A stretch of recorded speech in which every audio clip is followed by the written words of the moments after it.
Well, hello, everybody, and welcome to another episode of The Vitality Shift for Chiropractors. This is Dr. MacDonald, your host, and it seems like lately I've been hitting all my mentors lately, and this is a big special event for me that I get to interview one of my mentors from probably about 16 years ago and his amazing wife.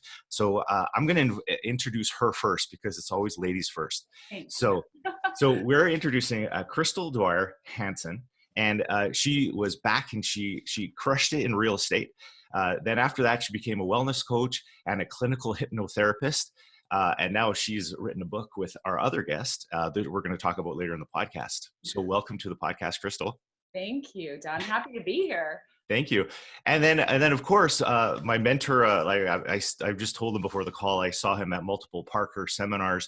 That's where me and my wife, Brandy, really kind of cut our teeth in chiropractic and in our profession. And of course, he's the co-author of the best-selling author, Chicken Soup for the Soul series, sold 500 million books. That's 500 million books. One of my favorite books he wrote was The 1 Minute Millionaire. Had other, like back in the days when you used to listen to CDs, like I had all his CDs, like the Aladdin Factor, Nightingale Conan, you had tons of stuff through that. And I want to really, I'm all excited because I get to meet my mentor. So thank you for being on the podcast, Mark. Thank you for being a fan, a friend, and an advocate. And just as a quick mind blower, all those audio tapes at Nightingale Conan, they're reissuing all of them, and they're now calling it the Ultimate Mock Victor Hansen package. And they're doing the Ultimate Crystal Dwyer Hansen package. And we're thankful and blown away and elated that not only is it helping, but it literally nowadays, thanks to the internet, is going literally around the world electronically. So, we served before and now we're serving greater. That's amazing. So I wanted to start off just by kind of getting an idea of how you guys met, because we're going to get into, you've written a book, but I kind of want to get your origin story of how you guys got together.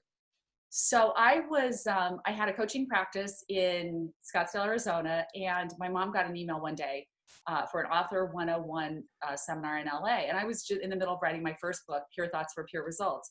And so she calls me and she's like, you need to go to the seminar. There'll be publishers and publicists there, and Mark Victor Hansen will be there. And I was like, oh, whoa, Mom. And so I said, when is it? She goes, it's the day after tomorrow. And I was like, oh, it's sold out. I can't get it. I was like kind of arguing my way out of it because I thought, I can't get over there. I'm so busy right now. And she's like, just go. I'll watch the kids for you. So I called Rick. I said, let me just see if there's space. I called. Rick Frischman was the promoter. He called me right back personally himself. He goes, Crystal, no, we have plenty of space. We'd love to have you. Just come over. So I guess I'm going to this event. It kind of took on a life of its own. So I'm there. And at the VIP reception, Mark was the keynote there. And he was I was chatting with a speaking coach. He was surrounded by an entourage of people. And this is late at night. Yeah, this is at night after the event. And later he said he had noticed me at the event and wondered, if I was single or whatever. But so he must have been looking at my way, because all of a sudden I decided not to even drink that night. I'm like, I'm going to talk about my work, talk about my practice, toot my horn about this book I'm writing. So I wasn't drinking, but ironically, this woman who was standing next to me whacked an entire glass of red wine on my white pants. Oh, no. And I kind of stepped back a little bit, and Mark must have been looking my way, because he kind of breaks out of his crowd and he comes across the room, just right over to me, grabs my arm, and he goes, I know where the club soda is. Let me get you some. And he kind of pulled me out of the room. I was like, okay. And so we got out, we got the club soda, we started talking and asked me what I did. And I told him, the great success I was having with my clients as a transformational life coach and clinical hypnotherapist. And he's just like, I really feel like there's something about you that could really change the world and really help women especially, but I'm starving. Can we go to dinner? And I was like, yeah, I haven't eaten either. So we did. I ran upstairs. I called my mom. I said, Mom, I just have a second. But how are the kids doing? And she's like, they're great. And I go, you're not gonna believe this, but I'm going to dinner with Mark Victor Hansen. She goes, I knew it. Got it planned all the time. Can I do part B of that same story, or the second part? And that is, I said, look, Crystal, we cannot stay here. There's 1,000 people that want 2 minutes of my time. Just ask one question and we will not get together. So I know my way around Hollywood. Do you mind if I take you to the best restaurant? So she said, yeah. We go, and there's a long line. And I go, oh my God. $100 bill isn't going to get us in here. So we walk up, and the guy can't recognize her, but because she has this aura, charismatic beautifulness that just emanates out of this fluke protrudeness, the guy says, okay, I give up. Who is she? And I've been selling since I was 9 years old because I had to pay my own way through everything just about. But I said, you don't recognize her? And he says, no, who is she? Now, remember, we're both Danish, so I'm goofing around. I say, she's the Queen of Denmark. First he says, no, she's not. Then he says, oh my God, she is. Who are you? I said, who travels with the Queen? That so fast, Don. Wow. We had the best table with little houndstooth pants, chef say, oh, I'll get the king and queen, anything you want. But at that time, we can't go back. We're like, okay, might as well roll. It started out as a total joke. He was just horsing around because we were in such a good mood, you know, just having fun being together. And suddenly it's like, oh, they really think we are. It's okay. So we have a table for you right now. Follow me. Okay. We just said, okay. Oh, we only did the story because you asked, but it's, you know, everybody ought to have a great story about how they fall in love, and that's ours. That's cool. And so then you started dating afterwards, pretty soon after that? Yeah, we did. And I wasn't even quite ready to date because my divorce was so recent. He had been divorced for 3 years, and I'm just like, you know, I'm not looking. Summer was ahead, and I planned all this stuff with my girls. I'm like, I don't want to bring anyone new into their lives. So I told him that. I said, I'm not really dating, but you know, so he was so sweet. We just stayed. He's like, can we just be friends? And then you just let me know, well, you know, when you're ready. So we started talking, but it was a great way. It was actually a wonderful way because we just talked on the phone and got to know each other. I was living in Arizona. He was in California. And it was a wonderful time to just get to know each other with no pressure of dating or anything. And we just talked so much and realized, you know, then when my kids went back to school, I said, okay, you know, I'm ready. And we really, once we met, we never stopped talking. Great. That's cool. And then, yeah. When did you get married after that? May of 2011. Yeah, 3 years we talked on the phone most of the time, and I'd fly back and forth. Yeah, we started dating, and then I moved to California once my kids graduated, and so we lived there a year together, and then got married. That is so cool. I ended up moving to California in 2010. Nice. And you guys are in Arizona now? Yeah, we moved back to Arizona. I talked him into it. No, we just really felt like, you know, we had some real estate here that we come stay at our condos, and we were just driving back one time and said, I just kind of said, I don't really want to leave. And of course I spent a lot of time in Arizona, you know. Mm-hmm. But the funny thing is I thought Mark was going to think I was nuts. And he goes, I don't either. I love it here. And we're like, why don't let's just move here permanently? Is it in Scottsdale that you guys are? Yes. Yeah. And it was interesting because, you know, I owned this big office building. At one time we had 387 employees. Yeah. We were running a $100 million operation. It wasn't a little company. So big stuff. So we sell it. And the guy says, I want you out in 1 month. Now, we haven't told that anybody else. You're the only one. I don't know why we're telling you this or your audience, but, you know, some of the doctors are going to have the same problem because when things happen, they happen fast. Right now, because we're all in isolation, things are going to happen. They are going to morph. They are going to change. When they happen this time, I think they're going to go skyrocket city for a lot of us and for a lot of reasons, all of which we'll talk to under the new discovery. We think that's the biggest impact story ever. I think it's going to be bigger than chicken soup. That's cool. I'm excited about that. I was just going to say, because we're in Scottsdale because we do an event for chiropractors, and we're at the Saguaro, just in old Scottsdale, just outside of old Scottsdale. And so we were just. Was it Saguaro? Saguaro. Yeah. I said it bad. Saguaro is a cactus. That's our big cactus. I was going to say, I'm a Canadian, right? So I don't even get to say that word very much. Okay. So we had a beautiful time there. We just were down there in February before everything went sideways. So Mark, you basically downsized really fast, which again, we coach chiropractors to scale up, and now we're scaling down because we're cutting the fat because if you can't practice, you got to cut the fat, right? So when you downsized, when did you guys actually start working together? Well, we had been working together for a few years while we were dating. We were working remotely together. I started helping because I do a lot of writing, and I would help with a lot of his projects and kind of organizing the office. We had, you know, the staff just after his divorce, you know, everything, it was crazy kind of getting the right staff and the right team to do the right things. And And so I helped him with that right away. I sort of started acting as sort of the COO once I moved over there in 2010, Hansen and Associates. And we just started seeing that, the world was changing. We weren't handling, he used to warehouse like hundreds of thousands of books. We weren't doing that anymore. So we had this big staff, big warehouse, all this big stuff. And then everything started becoming easy to outsource. Yeah. And as we started, just moving with the world, we noticed that people that were doing our most important functions were actually coming from the outside of our office, but yet we still had these big salaries. And so we really had to rethink, like, what is the structure? We need to make sure that all employees are contributing and, that it's working. Otherwise, it doesn't work. I mean, the numbers don't work. Right. You're in business to make a profit. Otherwise, you just go do charity. And you know what?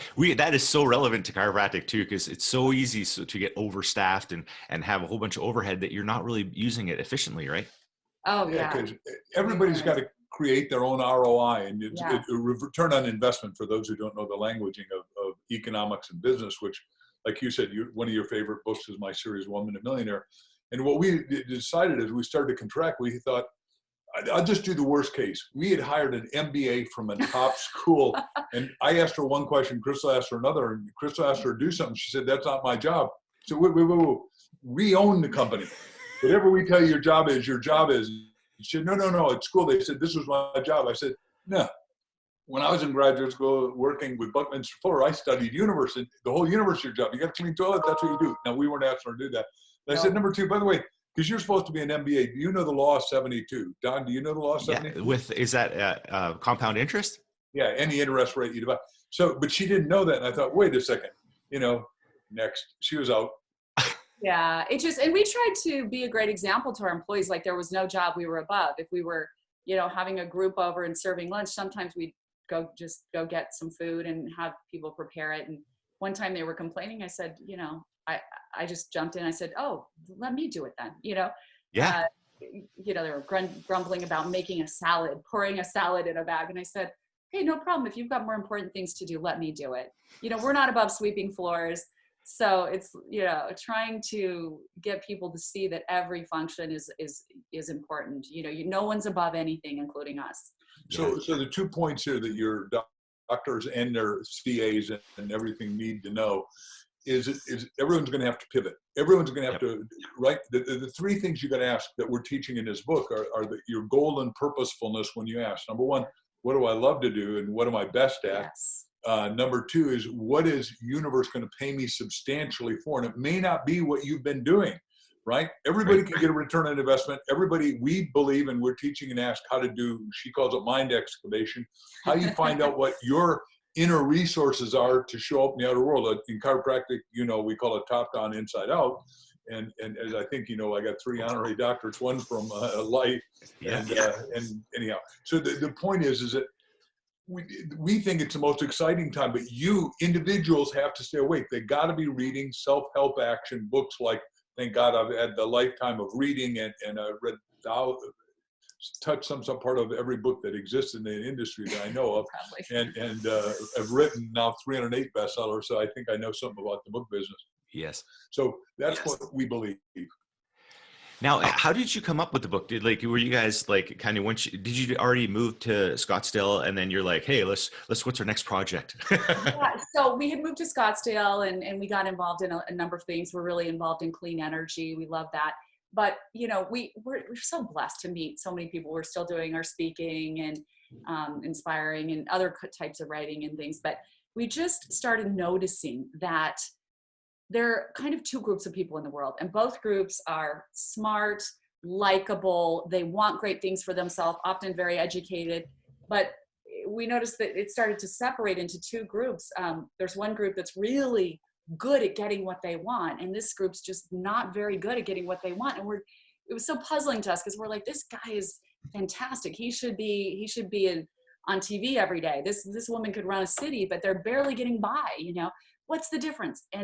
And we realized as we reflected on it, it's their ability to ask, to really do that. We say there are 3 channels through which to ask. Ask yourself, ask others, and ask God. And each one is equally important, but because like asking yourself, being able to do that self-introspection, saying, you know, like Mark was saying, what am I good at? What is my passion or purpose? And is this working for me? And in a perfect world, what would I like this to be? You know, all those deep reflective questions that are so important. And then very importantly, being able to ask others, you know, when you know you want something, being able to go out into the world, because we are each other's best resource. And we realized as we started looking at the lives that are super successful, they just get what they want. They're all great askers. They're what we call master askers. And including, you know, when we looked at our own lives and thought, gosh, yeah, it seems like we've had it easy. It's all been, you know, rainbows and butterflies, but we've both been through tremendous struggle, setbacks, all kinds of things. But how did we get out of that? And, you know, triumph over tragedy, sort of. It's always been through this asking journey. And we just realized how important this message was. We spend an hour every morning meditating and praying together and really talking about these things. And we got so excited when it came to us. We're like, everyone needs to know this, because this is a simple tool that is already inside of each of us. We just need to learn how to pull it out, dust it off, and use it correctly. So that's how it came to be. That's excellent. And so when is this going to be available for people to purchase?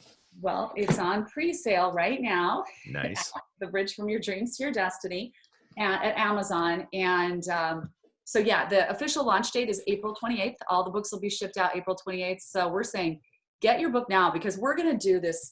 We're so excited about this, the biggest book club ever. And once people get the books, send us an email at reception@markvictorhansen.com. We want to invite you to this book club because we want to help people with their asking journeys. You know, we want to be of service as well. And we really feel strongly about this book. There are some amazing stories in it that, you know, would just blow your mind about. Some just ordinary people who have done extraordinary things just through asking, and then, you know, the super like billionaire types of people. So it's a lot of fun to explore those stories. That's great. Well, what I'll do is I'm going to ask you a few questions. These would be common questions that chiropractors around the world will be kind of experiencing right now. And really, right now, a lot of chiropractors, they can't practice very much, or they've lost their patient base for a period of time. A lot of them have lost their staff. And so they're in like that deep fear mode. And so I was wondering, what kind of advice would you have for chiropractors to get out of that like protective bubble, because they're just kind of in that shock?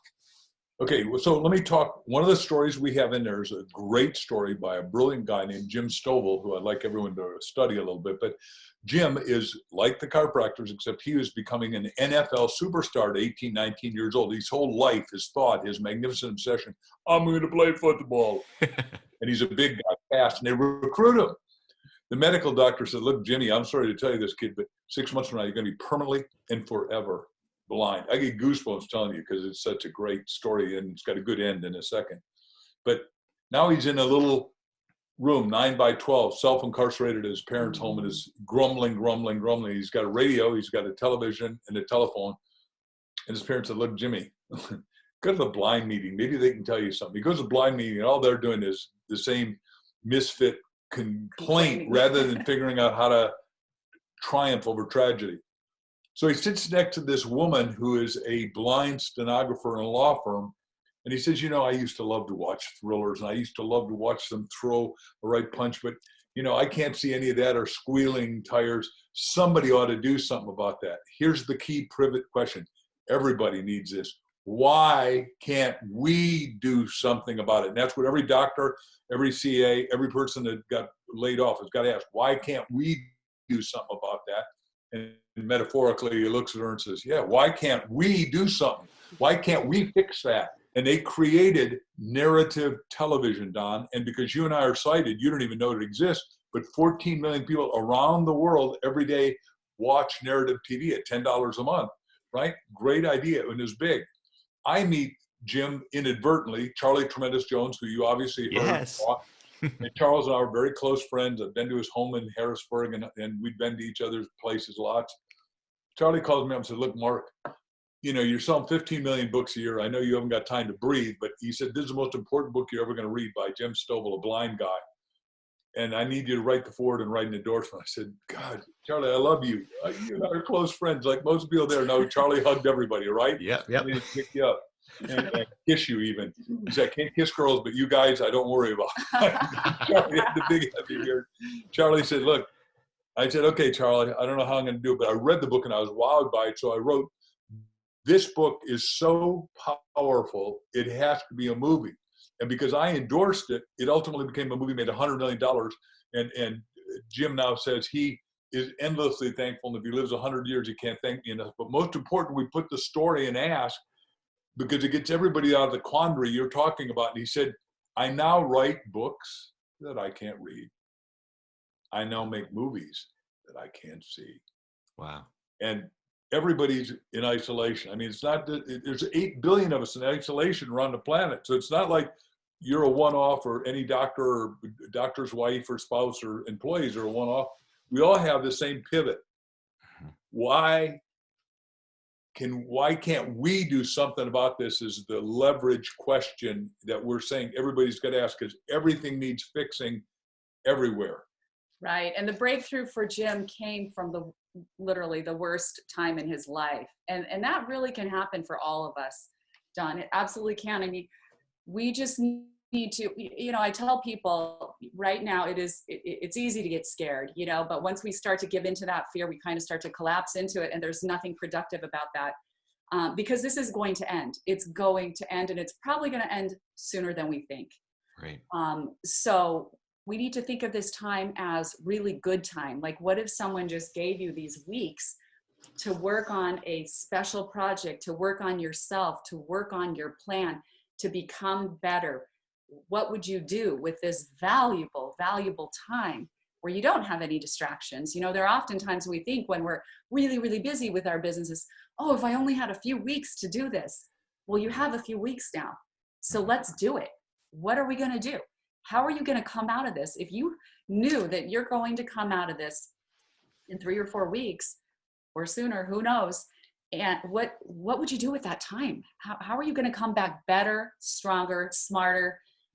Get ready. It's going to take some preparation. And that's why we're saying it's a great time to get this book, because the series of questions that you need to ask yourself, and understanding how you need to ask yourself, the process through which you need to ask yourself, it starts to reveal the solutions, the understandings, the illuminations, the ideas that you need, not just now, but forever and forever in your life. If you learn to become a master asker, life changes dramatically.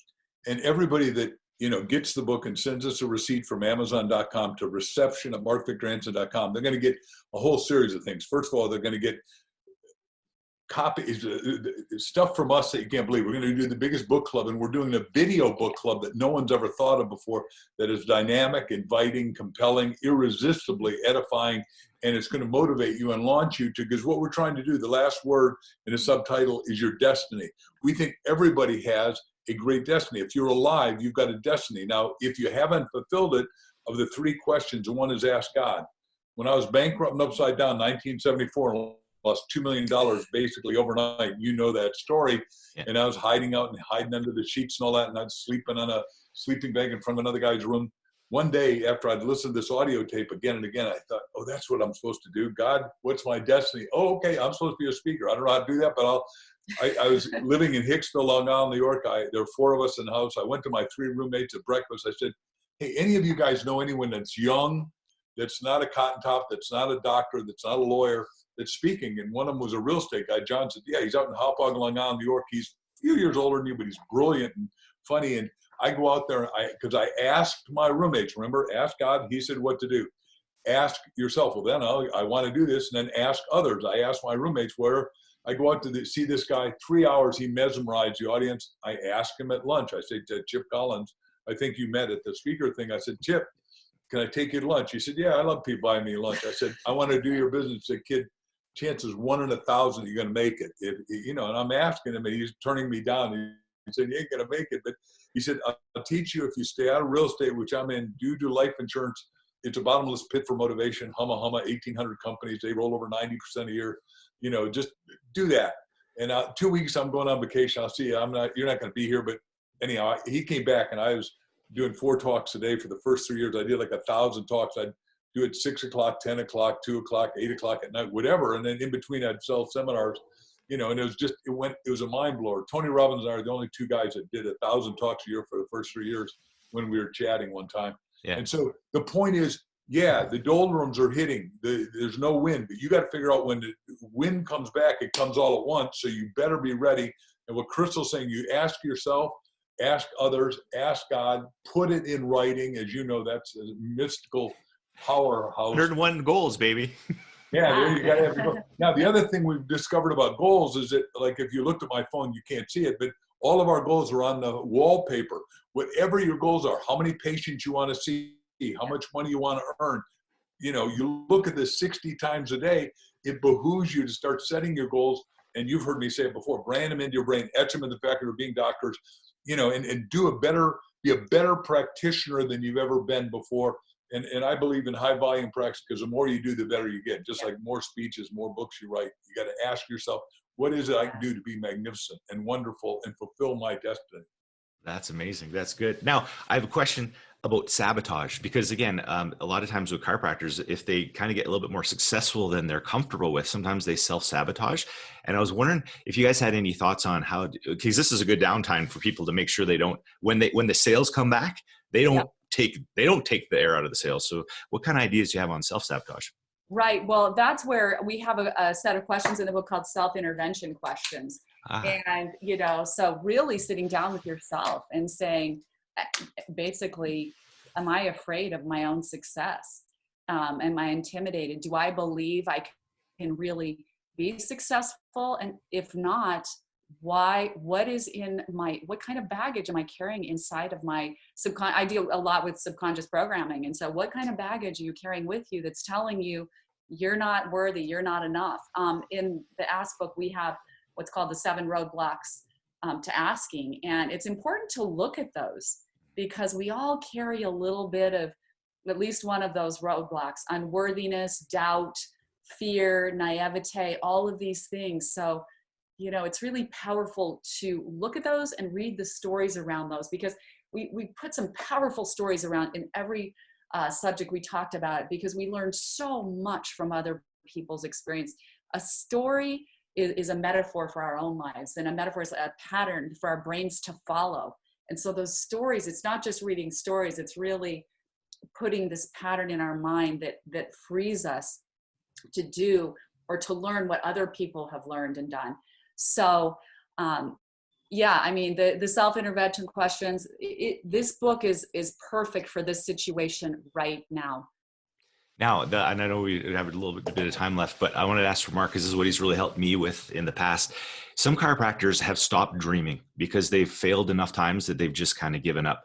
What kind of recommendations would you have for the listeners out there to kind of expand their dreaming? Because Jim Rohn always used to say that the price needs to be worth the promise, right?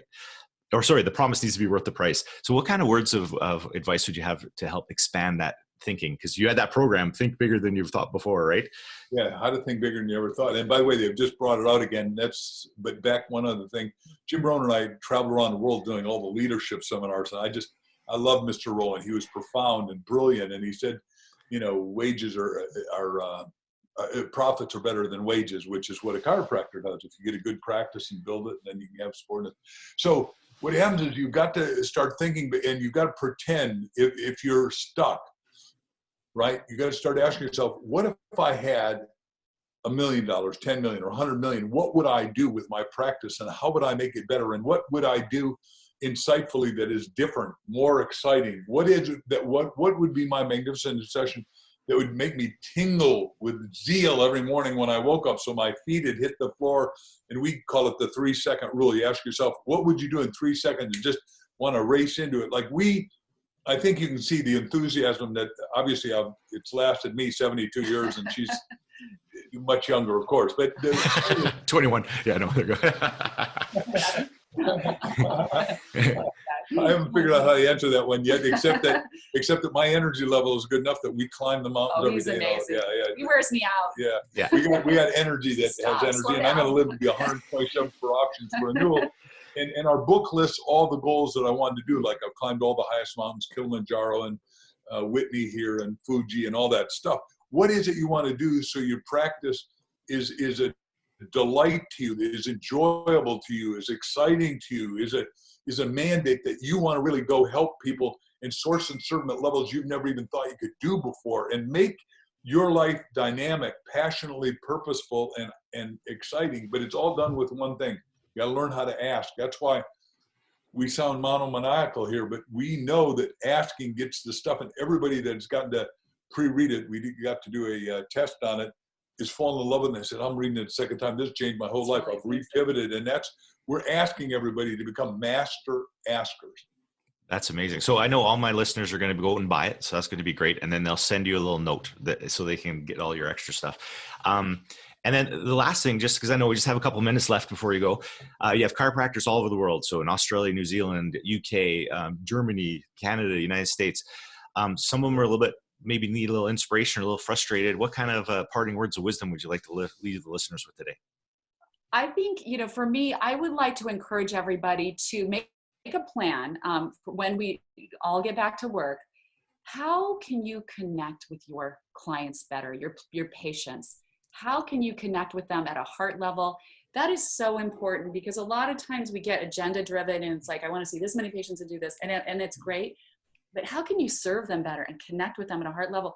A lot of times people will pay more when they feel like you're really providing something beyond for them. For instance, we go to Dr. Todd now. We found him through the club. And he's a Canadian. Yeah, he's a Canadian. We love Dr. Todd Forbes, but he goes the extra mile. I mean, he doesn't just come in and start cracking your neck. He does this whole little massage protocol. He stretches you. It takes maybe 5 extra minutes, maybe 6. But I pay him, I hand him my card, I pay him $75 every time. I can go to another guy who costs me $35, maybe $40 now.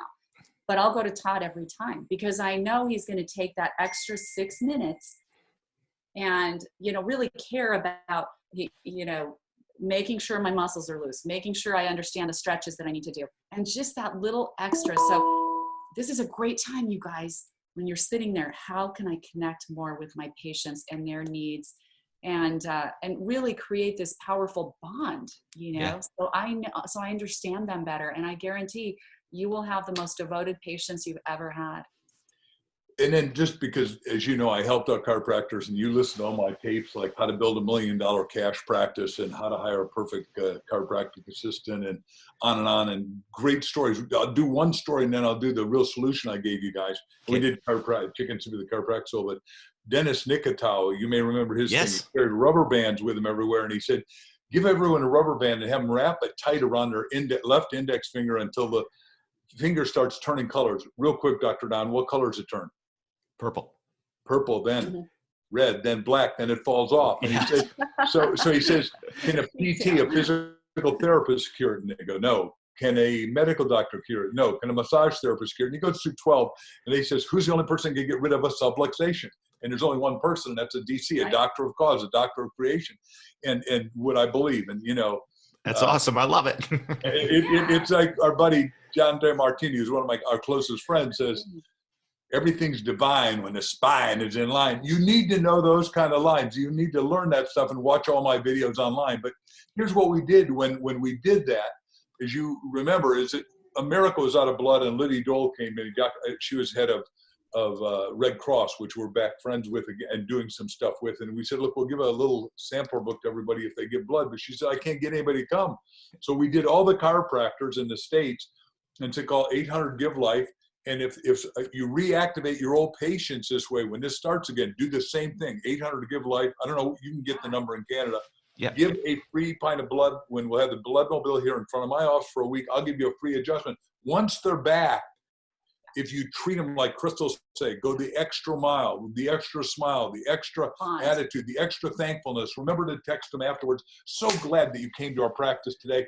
We really want to help you. And by the way, if they really want to, they could give an ask book away to everybody. I never thought of that until right now. But there you go, chiropractors. No chiropractor. The point is that we got more people, there's 77,000 chiropractors at the time seeing 25 million patients. And our book went right to the top, and we get enough blood for a year and a half. Thanks. And I thank forever chiropractic, and we gave awards, as you know.